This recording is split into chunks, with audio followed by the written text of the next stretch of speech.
En ce temps-là, comme Jésus était entré à Capharnaüm, un centurion s'approcha de lui et lui supplia, « Seigneur, mon serviteur est couché à la maison paralysé et il souffre terriblement. » Jésus lui dit, « Je vais aller moi-même le guérir. » Le centurion reprit, « Seigneur, je ne suis pas digne que tu entres sous mon toit, mais dis seulement une parole et mon serviteur sera guéri. Moi-même qui suis soumis à une autorité, j'ai des soldats sous mes ordres. À l'un je dis va et il va, à un autre viens et il vient. Et à mon esclave fais ceci et il le fait. » À ces mots, Jésus fut dans l'admiration et dit à ceux qui le suivaient, « Amen, je vous le déclare, chez personne en Israël je n'ai trouvé une telle foi. Aussi, je vous le dis, beaucoup viendront de l'Orient et de l'Occident et prendront place avec Abraham, Isaac et Jacob au festin du royaume des cieux. » Acclamons la parole de Dieu. Nous venons de commencer l'Avent, un temps de préparation à Noël. Un temps de préparation, donc aussi un temps de pénitence symbolisé par la couleur violette que nous, prêtres, portons ces jours-ci. C'est ce que symbolise la couleur violette que nous prêtres portons ces jours-ci, signe de conversion et d'austérité qui doit précéder le temps festif et joyeux de Noël. Comment commencer? Comment commencer l'Avent? L'Avent est, pour préparer Noël, le temps de la Vierge Marie. Il faut l'imaginer dans ce cas 20 jours avant qu'elle ne donne naissance à l'enfant Jésus. Il faut l'imaginer sur le chemin de Nazareth à Bethléem, arrivant à Bethléem, n'ayant pas de place à l'auberge, les nerfs d'une première mère, d'un petit enfant et d'un enfant unique, la difficulté de ne pas avoir sa mère, ses amis, ses parents à ses côtés pour l'aider, de ne pas avoir un endroit digne pour que Jésus naisse. Il faut imaginer tout cela pour comprendre la foi de Marie en l'amour de Dieu. Au milieu de circonstances clairement défavorables et aussi contraires d'un point de vue humain, à ce que l'ange lui avait promis, il sera le Messie.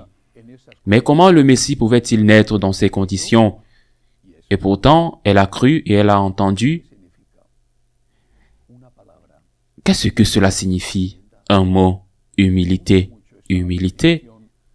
J'aime beaucoup cette définition de la Vierge que fait Saint Louis-Marie Grignon de Montfort, quand il affirme que Dieu s'est fixé sur elle à cause de sa pureté, mais il s'est incarné en elle à cause de son humilité.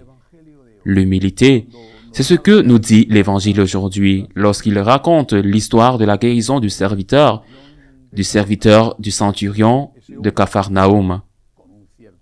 Cet homme, avec un certain pouvoir, un centurion, cet homme se prosterne devant Jésus et lui dit, avec humilité, « Je ne suis pas digne que tu entres dans ma maison. » Et alors le Seigneur fait le miracle.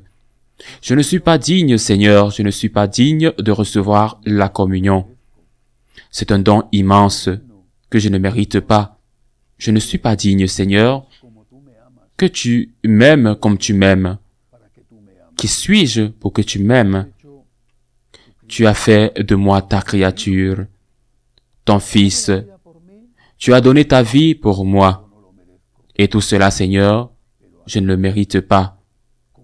Mais en outre, comment est-il possible, Seigneur, que toi, le Dieu Tout-Puissant, le Créateur des millions d'étoiles qui existent, tu te sois fait homme, petit, minuscule, et que tu aies voulu naître parmi nous, qui, comparé à l'immensité de l'univers, sommes un peu plus que rien.